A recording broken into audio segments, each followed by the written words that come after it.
Sir ఇది విజయసాయిరెడ్డి గారు రాజ్యసభ సభ్యత్వానికి రాజీనామా చేశారు.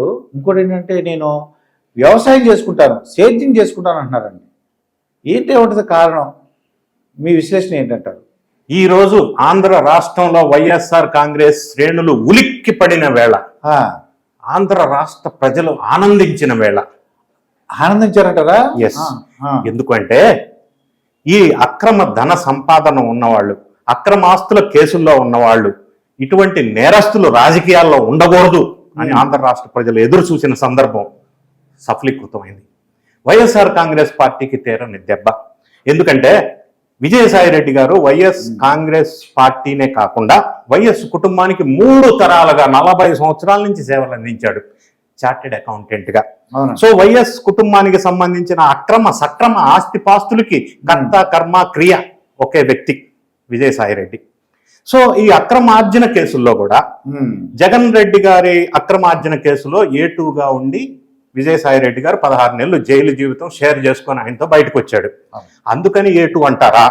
జగన్ రెడ్డి గారు పార్టీ పెట్టినప్పటి నుంచి మూల స్తంభాల్లో ఒకటి కాబట్టి, పార్టీలో సెకండ్ కమాండెంట్ కాబట్టి A2 అంటారా? తెలియదు. కానీ A2గా ప్రసిద్ధి చెందిన వ్యక్తి ఈ రోజు రాజీనామా చేసిన సందర్భాన్ని ఎందుకు ఏ విధంగా చూడాలన్న నిష్పక్షపాతంగా పార్టీలకు అతీతంగా విశ్లేషణ చేసుకుంటే, ఒకటి, గత కొద్ది కాలం నుంచి జగన్ రెడ్డి గారి party YS Congress party Sai Reddy గారితో డిస్కనెక్ట్ అయింది. సాయిరెడ్డి గారు ఆ పార్టీలో కొంత సఫోకేషన్ ఫీల్ అవుతున్నారు. దానికి కారణం ఏంటని ఆలోచిస్తే భారతిరెడ్డి గారి నేతృత్వంలో ఆ స్టీరింగ్ నడుస్తూ ఉంది. ఆ భారతిరెడ్డి గారు సకల శాఖ మంత్రి వర్యులను ఒకటి పట్టుకొని ఆయన్ని ప్రోత్సహించింది. అందులో భాగంగా విజయసాయిరెడ్డి గారు డౌన్ అవ్వాల్సిన పరిస్థితి ఏర్పడింది. దీనికి నిదర్శనం ఏంటంటే ఆఖరికి విశాఖపట్నానికి ఉత్తరాంధ్ర ఇన్ఛార్జిగా పెట్టారు విజయసాయిరెడ్డిని. అది కూడా పీకేశారు. వైవి సుబ్బారెడ్డి గారిని పెట్టారు. సజ్జల రామకృష్ణారెడ్డి గారి ఆధిపత్యం భారతిరెడ్డి గారి నేతృత్వంలో పెరిగిపోతా ఉంది. అది తట్టుకోలేని పరిస్థితి. జగన్ రెడ్డి గారికి ఈయనకి కొంత గ్యాప్ వచ్చిన పరిస్థితి నేపథ్యం.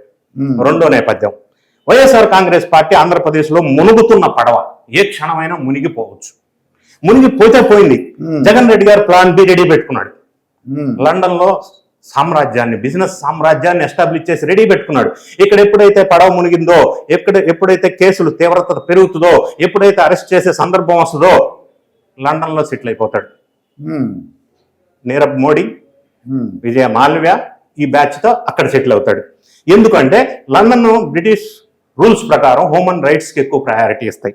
వేరే కంట్రీలో నువ్వు ఎక్కడ అక్రమ సంపాదన తీసుకొచ్చినా అక్కడ ఇన్వెస్ట్ చేయొచ్చు.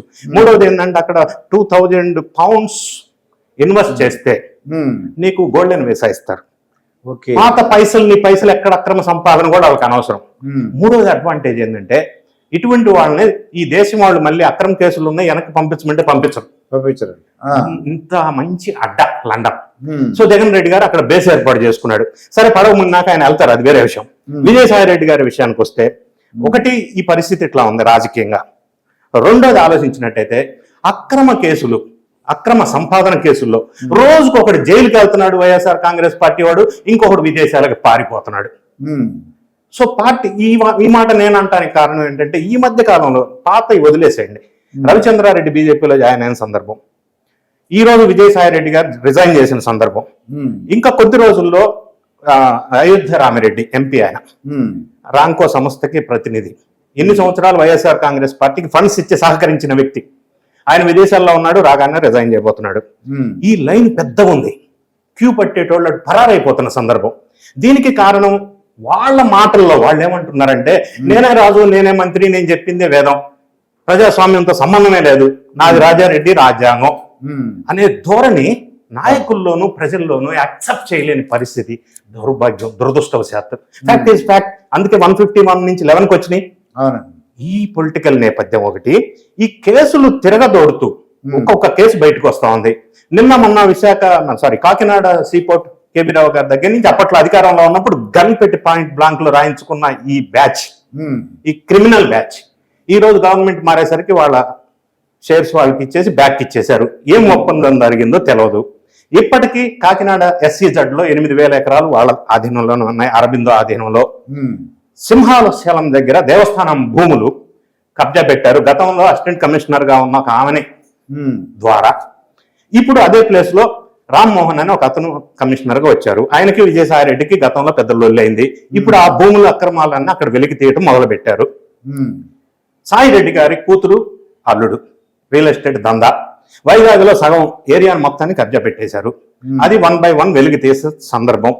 ఇవన్నీ ఒక్కసారి చూసినట్టయితే ఏదో ఒక రోజు పరిస్థితి తీవ్రత అయిపోయి జైలు జీవితం మళ్ళీ గడపాల్సిన పరిస్థితి ఏర్పడుతుంది. అలా అన్నానని విజయసాయి రెడ్డికి జైలు జీవితం కొత్త కాదండో. ఆయన అందులో ఎక్స్పర్ట్, ఇండియాలో ఎక్స్పర్ట్ ఎవడంటే ఆయన కొత్త కాదు, కేసులు కొత్త కాదు, అక్రమార్జన కొత్త కాదు, ఈ దందాలు కొత్త కాదు. దానికి భయపడి ఈయన వెళ్ళిపోయాడని నేను అనటంలా, ఆయన కూడా అనట్లా. ఇంకొక విషయం, రిజైన్ చేసిన తర్వాత ప్రెస్ మీట్ పెట్టి ఈరోజు ఆయన చెప్పిన అంశాల్లో ఆయన ఏమంటున్నాడు, నేను ఇన్ని సంవత్సరాలు what ever the experience I gain during this 9 years 10 years I want to share with the people అంటున్నాడు. ఆ పని మాత్రం చేయొద్దు అని నేను అంటున్నా. ఎందుకంటే ఆయన గెయిన్ చేసిన ఎక్స్పీరియన్స్ ఏంటి, ఎలా అక్రమ సంపాదన, భూ కబ్జా. ఆ ఎక్స్పీరియన్స్ ప్రజలకు ఆయన చెప్పకుండా ఉంటే మంచిది. రెండోది, ఆయన ట్వీట్ చేసినప్పుడు రిజైన్ చేస్తున్నానని, అందులో ఆ ట్వీట్ లో మోడీ గారు, షా గారు నాకు 9 సంవత్సరాలు అత్యంత శక్తిని, సామర్థ్యాన్ని, సపోర్ట్ ఇచ్చారు, ఈ స్థాయికి తీసుకొచ్చారు, ధన్యవాదాలు అన్నాడు. ఆ ప్రస్తావన ఇక్కడ ఎందుకు తీసుకురావాల్సి వచ్చింది అంటే, గడిచిన 7 సంవత్సరాలుగా బీజేపీతో ఉన్న సంబంధం, బాంధవ్యాల వల్ల, బలం గట్టిగా ఉండటం వల్ల జగన్ రెడ్డి గారిని ప్రొటెక్ట్ చేసుకుంటూ వచ్చారు. గతం గత. ఇప్పుడు పార్టీ మారింది, ఎన్డీఏ కూటమి వచ్చింది, ఎన్డీఏ కూటమిలో బీజేపీ భాగస్వామి. ఇక నుంచి బీజేపీ వాళ్ళు జగన్ రెడ్డిని ప్రొటెక్ట్ చేయరు. చేయకపోగా ఈ మధ్య 2 days బ్యాక్ జగన్ రెడ్డి విదేశాలకు వెళ్లే సందర్భంలో అమిత్ షా గారు ఇక్కడికి వచ్చి నారా చంద్రబాబు నాయుడు గారి ఇంట్లో డిన్నర్ మీట్ జరిగింది. అందులో జగన్ రెడ్డి గారి ప్రస్తావన, అక్రమాస్తుల ప్రస్తావన, ఏం చేద్దాం, what to do, what not to do, how to go head అనే విషయాలు చర్చకు జరిగినాయి. దాని మీద లోతుగా పరిశీలన జరుగుతుంది. ఇవన్నీ ఎందుకని మీరు అడిగితే, రాజకీయ వ్యూహంలో భాగంగా భారతీయ జనతా పార్టీకి ఆంధ్రప్రదేశ్ లో బేస్ లేదు, స్థానం లేదు, స్థావరం లేదు.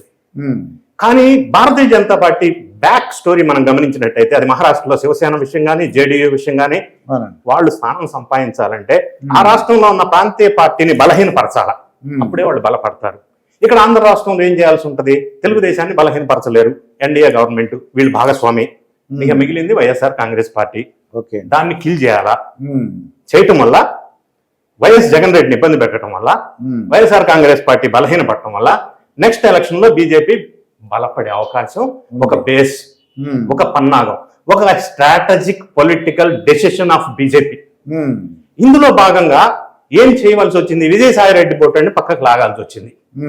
విజయసాయి రెడ్డిని పక్కకు లాగటం వల్ల మీరు అన్నారే వ్యవసాయం చేసుకుంటా అని, ఏమి వ్యవసాయం, మరి అక్రమార్జన వ్యవసాయమా, క్రిమినల్ కేసులు, భూ దందా వ్యవసాయమా ఆయన చేసేది? సేద్యం చేసుకుంటా, సేద్యం చేయడానికి ఆయన చార్టెడ్ అకౌంటెంట్ బై ప్రొఫెషన్, ఇది నమ్మశక్యమా? మూడోది, ఈయనకి ఈ కేసుల నుంచి ఉపశమనం కావాలన్నా, లేదా రాబోయే రోజుల్లో ఒక పొలిటికల్ షెల్టర్ కావాలన్నా, బీజేపీ దిక్కు తప్ప ఇంకా ఎక్కడా చూడటానికి దిక్కులే లేవు. ఆ పరిస్థితుల్లో బీజేపీ వాళ్ళకి పొలిటికల్ అనివార్యత, రాజకీయ అనివార్యత, వీళ్ళని పక్కకు లాగటం వల్ల వైఎస్ఆర్ కాంగ్రెస్ ని బలహీనపడిచి నెక్స్ట్ ఎలక్షన్ లో వాళ్ళు బలపడాలి. అందులో ఇద్దరికి విన్ విన్ సిచ్యువేషన్. మీరు అనొచ్చు, ఆయన రిజిగ్నేషన్ లో నేను ఏ పార్టీలో జాయిన్ అవ్వట్లేదని. ఒక నెల రోజుల తర్వాత ఆయన కార్యకర్తలతో మీటింగ్ పెడతారు, కార్యకర్తలు ఇబ్బంది పెడతారు, బలవంత పెడతారు, కార్యకర్తల కోరిక మేరకు నేను బీజేపీలో జాయిన్ అవడం జరిగింది అంటారు. అనరా? గతంలో 3 ఎంపీలు రాజీనామా చేసి వెళ్ళారు వైఎస్ఆర్ కాంగ్రెస్ పార్టీ నుంచి. బీర మస్తాన్ రావు కావచ్చు, ఆర్ కృష్ణారావు కావచ్చు, మోపిదేవి వెంకటరమణ కావచ్చు. ఇప్పుడు ఈయన రాజీనామా చేశారు, రేపు అయోధ్య రామరెడ్డి రాజీనామా చేస్తారు. దాంతో 11 ఉన్న ఎంపీలో రాజ్యసభ ఇప్పటికి 7కి వచ్చింది. ఇది ఒకటి బలహీనపడుతుంది అనేది నిదర్శనం. సో బీజేపీ వాళ్ళ స్ట్రాటజీలో భాగంగా ఈయన అక్కడికి వెళ్ళాడు అనేది ఒక యాంగిల్. ఇంకొక యాంగిల్ ఉందండి, other side of the coin ఇంకోటి కూడా ఉంది. ఎస్, ఏది తక్కువ అంచనా వేయలేం. ఎందుకంటే వీళ్ళంతా క్రిమినల్ బ్రెయిన్ కదా, వీళ్ళు నార్మల్ గా ఆలోచించరు. ఇంకొక యాంగిల్ మనం ఆలోచిస్తే, జగన్ రెడ్డి గారే వ్యూహాత్మకంగా ఈయన్ని బీజేపీలోకి పంపించి, లేదా అటు పంపించి అక్కడ సెంట్రల్లో ఆయన పెట్టి, ఈయన కొంత ఆయనకి ఈయన సపోర్ట్ చేసి కేసుల నుంచి ఉపశమనం ఏమన్నా కల్పిస్తాడో అని వ్యూహాత్మకమైన నిర్ణయంగా అటు తోలిచ్చిండో అని ఒక డౌట్. అది కోవర్ట్ అంటుంటారు కదా, కోవర్ట్ ఆపరేషన్ అని కొన్ని భాషల్లో అంటుంటారు. సో ఆ విధంగా కూడా ఎందుకు జరగకపోవచ్చు, జరిగి ఉండొచ్చు అనేది ఒక ఊహ, ఆలోచన ఇచ్చే అంశం ఇది. ఉమ్, ఎందుకంటే ఆయన మాట్లాడిన మాటలు ఆ విధంగా ఉన్నాయి. ఉమ్, ఏ విధంగా చూసుకున్నా కూడా ఇటువంటి వాళ్ళు, నేర చరిత్ర కలిగిన వాళ్ళు, అక్రమ సంపాదన కలిగిన వాళ్ళు రాజకీయ పార్టీలో ఉండటం కంటే రిజైన్ చేయడం బెటర్ అని అందరూ ఆనందపడిన సందర్భంలో ఈ డిఫరెంట్ కోణాలు మనకు కల్పిస్తా ఉన్నాయి. సో బీజేపీ వాళ్ళు ఆడిన వ్యూహంలో భాగంగా ఈయన్ని పక్కకి తీసి చేశారా, జగన్ రెడ్డి గారు ఆడిన వ్యూహంలో ఆయన పక్కకి వెళ్ళాడా? ఆ, రెండోది, సడన్ గా జరిగిన డెసిషన్ కాదు ఇది. ఇంకొక విషయం, అందరూ చాలా మంది అనుకుంటొచ్చు జగన్ గారు లండన్ వెళ్ళారు, ఈ డెసిషన్ ఇక్కడ జరిగిందని. కాదు, ఉమ్, చాలా కాలం నుంచి డిస్కషన్ జరిగింది. ఆయన అనుమతితోటే, ఆయన డిస్కషన్ తోటే ఈ నిర్ణయం తీసుకోవడం జరిగింది. ఉమ్, ఎందుకంటే ఆంధ్ర రాష్ట్రంలో ఎన్డీఏ గవర్నమెంట్ ఏర్పడి 7 నెలలు అయింది. 7 కొండల వారి ఆశీస్సులతో 7 అడుగులు ముందుకేస్తున్న సందర్భంలో, 7 రంగులు జనానికి కనిపిస్తున్న సందర్భంలో, కొంతమంది ఏడుస్తున్న సందర్భంలో, ఉమ్, వైఎస్ఆర్ కాంగ్రెస్ పార్టీ పతనమవుతున్న సందర్భంలో విజయసాయి రెడ్డి లాంటి వాళ్లే కాదు, చాలా మంది వెళ్ళిపోయే అవకాశాలు ఎక్కువగా దండిగా నిండుగా ఉన్నాయి. దానివల్ల పడవ మునిగే అవకాశం ఉంది. ఇందులో భాగంగానే, వ్యూహంలో భాగంగా ఆయన రాజీనామా చేసి పక్కకి వెళ్ళటం జరిగింది. ఉమ్. ఇంకొక అంశం ఏంటంటే, విజయసాయి రెడ్డి గారు ఒక టీవీ స్టూడియో పెట్టబోతున్నారు. ఆ, చెప్పారండి, ఆయన ఒక ప్రెస్ మీట్ లో చెప్పారు కదా, తను ఓన్ ఛానల్ పెడుతున్నాను. ఓన్ ఛానల్, ఒక మీడియా హౌస్ పెట్టబోతున్నారు. ఇంతకాలం జగన్ రెడ్డి గారు వద్దని ఆగారు, ఎందుకంటే వాళ్ళ ఓన్ దుకాణం ఒకటి ఉంది.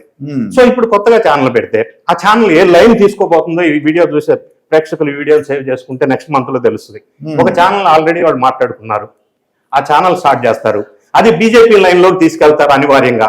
విజయసాయి రెడ్డి గారు ఇంకా 3.5 సంవత్సరాల ఎంపీ పీరియడ్ ఉంది, ఆయన కూడా వెళ్ళిపోయాడు. సరే, ఎలక్షన్ ఇప్పుడే లేవు. ఈ ఎలక్షన్ వచ్చేంత వరకు ఈయన ఒక వ్యూహాత్మకంగా, బీజేపీకి వీడియో ఛానల్ లేదు ఆంధ్ర రాష్ట్రంలో, కాంగ్రెస్ సపోర్ట్ చేసేది ఉంది, తెలుగుదేశానికి సపోర్ట్ చేసేది ఉంది, వైఎస్ఆర్ కాంగ్రెస్ పార్టీకి సపోర్ట్ చేసే ఛానల్స్ ఉన్నాయి. అవును. బీజేపీకి మాత్రం ఛానల్ లేదు. లేదు. ఛానల్ లేకుండా పొలిటికల్ మనుగడ ఈరోజు తెలుగు రాష్ట్రాల్లో అయితే కష్టం. ఉమ్, దీన్ని బేస్ చేసుకుని విజయసాయి రెడ్డి ద్వారా ఒక ఛానల్ ఏర్పాటు చేసి, ఒక పత్రిక పెట్టించి, బీజేపీకి అనుకూలంగా ఈ 3-4 సంవత్సరాలు పనిచేసి, నెక్స్ట్ ఎలక్షన్ లో ఆయన రాజకీయ బ్రతుకు తెరువు కోసం, కేసుల నుంచి ఉపశమనం కోసం బీజేపీ దారి పట్టే అవకాశం ఖచ్చితంగా కనిపిస్తుందని దీని వెనక మనకు ఆలోచిస్తే అర్థం అవుతా ఉంది. ఓ, ఇన్ని కోణాలు ఉన్నాయన్నమాట మనకి. అందుకే ఒకే కోణం అని మనం చెప్పలేం. కేసులకు భయపడైతే వెళ్ళిపోయే పరిస్థితి కాదు. సో ఇందులో ఇన్ని రకాల యాంగిల్ గా దీన్ని మనం విశ్లేషణ చేయవలసి వస్తుందని నా అభిప్రాయం. అదే, చాలా మంచి అంటే విశ్లేషణ బాగా చేశారు సార్. మరి ఆయన ఏ విధంగా ముందుకెళ్తారో చూద్దాం. ప్రస్తుతం అయితే రాజ్యసభ సభ్యత్వం రాజీనామా చేశారు, మరి రాజకీయాలు ఉండనన్నారు. చూద్దాం ఏం జరుగుతుంది.